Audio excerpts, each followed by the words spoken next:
जय श्री कृष्णा। राधे राधे आप सभी को कार्तिक मास की हार्दिक शुभकामनाएं। आज से आप हमारे इस चैनल पर हर दिन कार्तिक मास महत्तम की कथाएं सुनेंगे। और आज की कथा प्रारंभ करने से पहले मैं आपको कार्तिक मास में की जाने वाली पूजा पाठ और कार्तिक स्नान के बारे में थोड़ा सा जानकारी देना चाहती हूँ। हमारे हिंदू धर्म में कार्तिक मास को बहुत ही पवित्र और अंग्रेजी कैलेंडर के अनुसार कार्तिक का महीना 8वां महीना होता है। इस पूरे महीने में धर्म, कर्म, जप, तप, व्रत, पूजा पाठ, स्नान, ध्यान आदि करने से कई गुना पुण्य की प्राप्ति होती है। पूरे महीने में ब्रह्म मुहूर्त में उठकर स्नान किया जाता है। संभव हो तो पवित्र नदियों में भी स्नान करना चाहिए, नहीं तो घर पर ही नहाने के पानी में गंगा जल मिलाकर स्नान किया जाता है। कार्तिक के महीने में सुबह 4:30 से 5:30 बजे के बीच में उठकर स्नान करना बहुत ही शुभ माना जाता है। इस समय आप सूर्य देवता को भी जल अर्पित कर सकते हैं। पूरे ही महीने में तुलसी जी की पूजा करनी चाहिए। जिस घर में कार्तिक के महीने में तुलसी जी की पूजा होती है वहाँ कभी अकाल मृत्यु नहीं होती, वहाँ कभी समस्याएं नहीं आती, आर्थिक तंगी नहीं होती और हर प्रकार की सुख समृद्धि का भंडार वहाँ पे पूरे वर्ष भरा रहता है। कार्तिक के पूरे महीने में भगवान विष्णु, भगवान श्री कृष्ण की पूजा की जाती है। इस पूरे महीने में व्रत, दान, तुलसी विवाह, दीपदान, गंगा स्नान करने से कई गुना पुण्य की प्राप्ति होती है। साथ ही इस महीने में किया गया दान कभी व्यर्थ नहीं जाता। इस महीने में किया गया छोटा सा छोटा दान भी कई गुना पुण्य प्रदान करता है। कुछ लोग पूरे कार्तिक महीने में उपवास रखते हैं तो कुछ लोग ऐसे होते हैं जो पूरे कार्तिक महीने में एक समय भोजन करते हैं। वो शाम की पूजा करने के बाद तारों की छांव में ही शुद्ध सात्विक भोजन ग्रहण करते हैं। अब चलिए जानते हैं कार्तिक महीने में पूजा की विधि। पहले तुलसी जी की पूजा करें। तुलसी जी के पौधे में नियमित रूप से जल अर्पित करें। कुछ विशेष दिनों को छोड़कर जैसे रविवार, एकादशी या ग्रहण वाले दिन तुलसी जी में जल अर्पित नहीं करें। इन दिनों केवल दीप दान करें और परिक्रमा करें। कार्तिक मास महात्म का पाठ रोज पढ़ना या सुनना चाहिए। पूजा करते समय भगवान विष्णु और अपने आराध्य देवी देवताओं की पूजा करें। धूप दीप जलाएं और एक दीप अपने घर के मुख्य द्वार पर भी जलाना चाहिए। जो लोग तारा भोजन करते हैं उन्हें पूरे दिन उपवास रखना चाहिए और शाम को तारे निकलने के बाद तारों को अर्घ देने के बाद ही शुद्ध सात्विक भोजन करना चाहिए। इस पूरे महीने में अपनी श्रद्धा के अनुसार ब्राह्मणों को भोजन कराकर उन्हें दान दक्षिणा देकर संतुष्ट किया जाता है। और कार्तिक मास के अंतिम दिन यानी कार्तिक पूर्णिमा के दिन व्रत का उद्यापन किया जाता है। जो लोग पूरे महीने उपवास नहीं रख पाते वे इस महीने में पड़ने वाली विशेष दिनों में भी उपवास रख सकते हैं, जैसे कि कार्तिक अमावस्या या पूर्णिमा को। इन दिनों उपवास करके अंतिम दिन व्रत का उद्यापन कर सकते हैं। उद्यापन वाले दिन आपको 5 की मात्रा में कोई भी सामग्री का दान करना चाहिए, जैसे 5 घड़े, 5 सुराही, 5 वस्त्र, 5 तरह के फल, 5 तरह के अनाज आदि। इन सब का दान किसी योग ब्राह्मण को दें। साथ ही ब्राह्मणी के लिए भी वस्त्र या साड़ी इस तरह दान देना चाहिए। दान दक्षिणा देकर आप अंतिम दिन व्रत का उद्यापन कर सकते हैं। अब चलिए जानते हैं कार्तिक मास के नियमों के बारे में।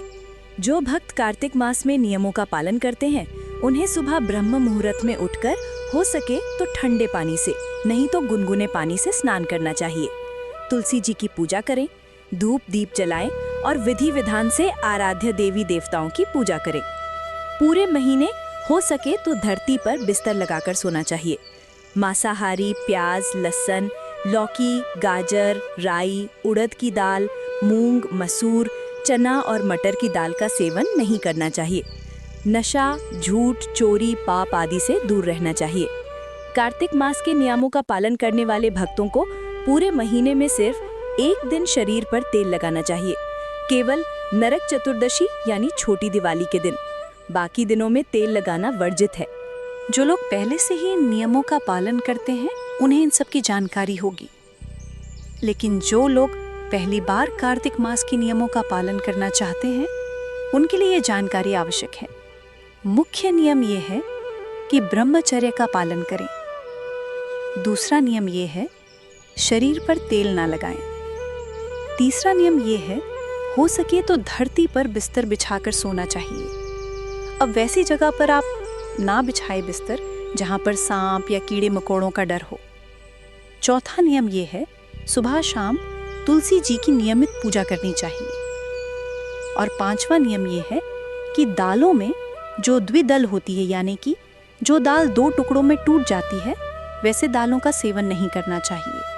जैसे चना हो गया, मटर हो गया, मसूर हो गया। इन सब दालों का आपको सेवन नहीं करना चाहिए। अब चलिए कथा प्रारंभ करते हैं। कार्तिक के महीने में सभी औरतें तुलसी जी को सजाती, तो ऐसे में एक बुढ़िया थी, उसने कार्तिक मास में तुलसी जी को सजाया और उनमें जल अर्पित किया। और जब भी वहां जाती तो तुलसी माता से वो एक ही चीज कहा करती, हे तुलसी माता, सत्य की दाता, मैं तेरी दासी हूँ, मुझे बहू दे, पीले रंग की धोती दे, मीठा ग्रास दे, बैकुंठ में वास दे, अच्छी मौत दे, चंदन का काठ दे, अच्छा राजा दे, खाने को दाल भात दे और एकादशी के दिन कान्हा जी का कंधा दे। बुढ़िया की ये बात सुनकर माँ तुलसी धीरे धीरे सूखने लगी। तुलसी माता को इस प्रकार सूखता हुआ देखकर एक दिन भगवान श्री कृष्ण ने उनसे पूछा, हे तुलसी, तुम प्रतिदिन सूखती क्यों जा रही हो? तो तुलसी माता भगवान से कहने लगी, हे प्रभु, मेरे मन की बात मत पूछो। तो भगवान ने मुस्कुराते हुए कहा, अरे मैं नहीं पूछूंगा तो कौन पूछेगा? तुलसी माता फिर कहने लगी, हे प्रभु, एक बुढ़िया आती है और अपनी बात बताकर चली जाती है। मैं तो उसकी सभी बातें पूरी कर दूंगी, लेकिन कान्हा जी का कंधा कहाँ से लाऊंगी? तुलसी जी की ये बात सुनकर भगवान श्री कृष्ण कहने लगे, जब वो बुढ़िया मरेगी तो मैं स्वयं कंधा देने उसे आ जाऊंगा। इसके कुछ ही दिनों के बाद बुढ़िया मर गई। उस बुढ़िया के मरने पर सारा गांव इकट्ठा हो गया और उसके अंतिम संस्कार के लिए जाने लगा। जब गांव के लोग उसके अर्थी को उठाने लगे तब वो अचानक से बहुत भारी हो गया, जिससे उसकी अर्थी किसी से भी नहीं उठी गई। तब सारे लोग कहने लगे, ये तो बहुत संस्कारी थी और हल्की भी थी, अंततः इतना भारी कैसे हो गया? तब वहां पर भेष बदले बूढ़े ब्राह्मण के भगवान श्री कृष्ण वहां आए और कहने लगे, अरे ये भीड़ कैसी है? तब गांव वाले कहने लगे, एक बुढ़िया मर गई और वो इतनी पापी थी कि आज उसकी अर्थी उठ नहीं रही और बहुत भारी हो गई। फिर भगवान श्री कृष्ण कहने लगे, अरे भाइयों, जरा मुझे इस बुढ़िया के कानों में कुछ कहने दो, फिर ये अर्थी शायद उठ जाए। भगवान श्री कृष्ण बुढ़िया के पास गए और उसके कानों में कहने लगे, माई, तू अपने मन की कर ले, पीतांबर की धोती ले, मीठा ग्रास ले, बैकुंठ में वास ले, चटकी की चाल ले, चंदन का काठ ले, झालर के झंकार ले, दाल भात को जी और कान्हा जी का कंधा ले।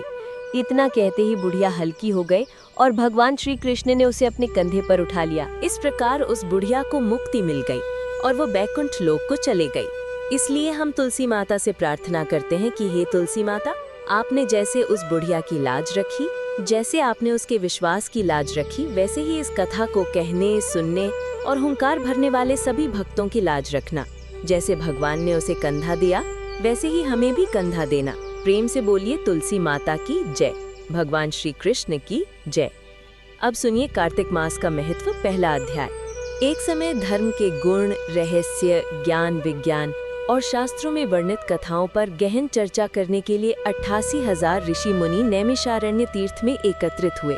उनके बीच में महर्षि वेद व्यास जी के सुयोग्य शिष्य सूत जी महाराज ऐसे सुशोभित हो रहे थे जैसे आकाश में तारों के बीच चंद्रमा। धर्म के सभी गुण, रहस्यों, 4 वेदों, 6 शास्त्रों और 18 पुराणों के ज्ञाता श्री सूत जी से ऋषि मुनियों ने कहा, हे मुनि श्रेष्ठ श्री सूत जी, आप कृपा करके हमें कोई ऐसा सरल उपाय बताइए जिससे हमारी इस गृहस्थी जीवन की रक्षा कलयुग के प्रहार से हो सके। समस्त ऋषि मुनियों के मुख से ये बात सुनकर श्री सूत जी बोले, आप लोगों की श्रद्धा और प्रभु की भक्ति देखकर मेरा हृदय बहुत प्रसन्न हुआ। इसी से आज मैं आपको कार्तिक महात्म्य की पावन कथा सुनाता हूँ। इन कथाओं को सुनने से इस कलिकाल में मनुष्य के समस्त पाप नष्ट हो जाते हैं और मनुष्य बैकुंठ लोक में चला जाता है। तो अब आप सावधान होकर इसे सुनिए और इसे आधा अधूरा नहीं सुनिएगा। इसे आप पूरा सुनकर इसका पालन भी कीजिएगा। एक समय की बात है कि सभी जीवों का भला चाहने वाले ब्रह्मा जी के पुत्र श्री नारद मुनि ब्रह्मलोक में पहुँचे और जगत के रचयिता श्री ब्रह्मा जी को नतमस्तक प्रणाम करके विनती भाव से पूछने लगे, हे जगत पिता, कृपा करके ऐसा उपाय बताइए जो इस कलयुग में सभी पापों को नष्ट करके मोक्ष देने वाला हो। नारद, कार्तिक मास में भगवान के गुणों का वर्णन सभी प्रकार से फलदायक होता है। इस मास में भगवान के प्रति किया गया प्रत्येक धर्म कार्य सबसे बढ़कर फल देने वाला होता है। इससे बढ़कर और कोई तप या यश नहीं है। तुमने संसार की भलाई के लिए अति उत्तम प्रश्न किया है। अब तुम श्रद्धा युक्त और सावधान होकर इसे सुनो। कार्तिक स्नान। कार्तिक स्नान करने वाले मनुष्य को प्रातःकाल ब्रह्म मुहूर्त में उठकर शौच आदि से निवृत्त होकर 12 उंगली लंबी सुगंधित वृक्ष की दातुन करनी चाहिए। परंतु ध्यान रहे, श्राद्ध, सूर्य या चंद्र ग्रहण, एकम, अमावस्या, षष्ठी, नवमी, एकादशी और रविवार को दातुन नहीं करनी चाहिए। जिस दिन दातुन नहीं करनी हो उस दिन पानी से बार बार कुल्ला करके मुंह को खुद साफ कर लेना चाहिए। जब 2 घड़ी रात्रि शेष रहे तब काले तिल, चंदन, चावल, पुष्प, कुसा लेकर तालाब, कुंड, नदी, संगम अथवा किसी भी तीर्थ स्थान पर जाएं। वहां हाथ जोड़कर प्रार्थना करें, हे भगवान, लक्ष्मी जी को प्रसन्न करने के लिए मैं समस्त कार्तिक मास में स्नान करूंगा या करूंगी। इस प्रकार प्रतिज्ञा करके श्री गंगा जी, श्री शिव जी, सूर्य देव और भगवान विष्णु जी का ध्यान करें। फिर नाभि तक जल में प्रवेश करके अच्छी तरह स्नान करें। स्नान के बाद देवता, ऋषियों और पितरों का तर्पण करें। स्नान करके भैंस, बकरी की धूल से छींक, थूक, कुत्ते, कव्वे, ऊंट, उल्लू आदि से बचना चाहिए। अगर आप भूलवश इनमें से किसी का स्पर्श हो जाए तो फिर से स्नान करना चाहिए। झूठ बोलने या नीच प्रवृत्ति वाले मनुष्य से वार्तालाप नहीं करनी चाहिए। इसके बाद विधि से भगवान का पूजन करें। भगवान को जल का आचमन देकर प्रार्थना करें, हे भगवान, आप श्री राधा जी सहित मेरे अर्घ को ग्रहण कीजिए। फिर आवाहन, अर्घ, आचमन, स्नान, वस्त्र, चंदन, अक्षत, इसमें कोई संदेश नहीं है। जो भगवान शालिग्राम की प्रतिमा के आगे अपने पितरों का श्राद्ध करता है उसके पितरों को तत्काल बैकुंठ की प्राप्ति होती है। जो भगवान शालिग्राम की मूर्ति का दान करता है उसे समस्त पृथ्वी के दान का फल प्राप्त होता है। परंतु जो भगवान शालिग्राम की प्रतिमा को बेचता है वो महाकष्ट भोगता है। इसलिए ऐसा कभी नहीं करना चाहिए। श्री विष्णु भगवान का पूजन जल से, शंकर जी का बेलपत्रों से, सूर्य का तुलसी जी से, गणेश जी का धतूरे के फलों से, विष्णु जी का कमल के फूलों से और श्री महालक्ष्मी जी का मालती या चंपा के फूलों से करना चाहिए। जो भक्त परंपरागत रूप से तुलसी से भगवान शालिग्राम की पूजा करता है उसकी महिमा का वर्णन कोई नहीं कर सकता। ऐसा पूजा करने वाला भक्त जन्म मरण के अपार कष्टों से मुक्त हो जाता है। जिसकी मृत्यु तुलसी धारा मारण किए हुए होती है वो जीव बिना किसी रोक टोक के सीधा बैकुंठ धाम को जाता है। जो तुलसी की छाया में अपने पितरों का श्राद्ध करता है उसके पितरों की अक्षय तृप्ति हो जाती है। तुलसी जी को जल देना गंगा। मुनीश्वरों ने आपका पूजन किया, मैं भी आपको नतमस्तक होकर नमस्कार करता हूँ या करती हूँ। जो प्राणी आंवले के पत्ते और पुष्पों से भगवान का पूजन करता है या आंवले के वृक्ष के नीचे बैठकर पूजन करता है उसे स्वर्ण के फलों और फूलों से पूजा करने का फल प्राप्त होता है। जो मनुष्य तुलसी या आंवले के पत्तों को तोड़ता है वह नरक भोगता है। प्रत्येक मनुष्य को चाहिए कि कार्तिक मास में आंवले के फल, तुलसी और गोपी चंदन की माला धारण करे। ऐसा करने से जन्म मरण के बंधन से मुक्त हो जाता है। कार्तिक मास में स्नान और व्रत करने वाले को चाहिए कि वह ब्राह्मण को भोजन कराकर चंदन, पुष्प, पान और दक्षिणा देकर संतुष्ट करे। संपूर्ण कार्तिक मास में धरती पर शयन, ब्रह्मचर्य का पालन, पत्तल में भोजन और मौन व्रत से प्राणी परम वीर, धीर, गंभीर और कीर्तिवान बनता है। जो मनुष्य एक समय आंवले के वृक्ष के नीचे पूरे कार्तिक मास भोजन करता है उसके 1 वर्ष के भी पाप नष्ट हो जाते हैं। व्रत करने वाले भक्तों को चाहिए कि वे शहर का कांजी, तेल, कच्चा भोजन, दूसरों का अन्न या कोई तामसी वस्तु ना खाए। दूसरों की निंदा भी कार्तिक मास में नहीं करनी चाहिए। अंडे, मांस आदि का सेवन तो दूर दूर ध्यान में भी नहीं लाना चाहिए। मिट्टी के उत्पन्न नमक, मसूड़ी, बासी भोजन, तांबे के पात्र में रखा दूध, ये सब मांस के समान माने जाते हैं, इसलिए इनका भी प्रयोग नहीं करना चाहिए। केवल अपने लिए बनाया भोजन भी मांस के समान माना गया है, इसलिए किसी दूसरे को भोजन कराने के बाद ही स्वयं भोजन करें। लहसुन, प्याज, फूल गोभी, गाजर, जंगली घिया, बैगन, पेठा और दोबारा पकाया भोजन नहीं खाना चाहिए। राजसी, आलसी और पाखंडी व्यक्तियों से भूलकर भी बातचीत नहीं करनी चाहिए। कुजागरी, नवमी, दशमी, एकादशी, द्वादशी, त्रयोदशी, चतुर्दशी, अमावस्या और पूर्णिमा, इन तिथियों में किसी भी फली का साग नहीं खाना चाहिए। नारायण। आज का अध्याय यहीं समाप्त हुआ। इसके आगे का वर्णन आप अगले अध्याय में सुनेंगे। उम्मीद करता हूँ कि यह वीडियो आपको पसंद आई। अगर यह जानकारी पसंद आई तो कृपया इस वीडियो को लाइक करें, हमारे चैनल को सब्सक्राइब करें और बेल आइकन दबाना ना भूलें। और आज के बाद आप इस चैनल पर 30 दिन तक लगातार प्रत्येक दिन का अध्याय सुन सकते हैं। ऐसे ही आप हमारे साथ बने रहें। तब तक के लिए जय श्री कृष्णा।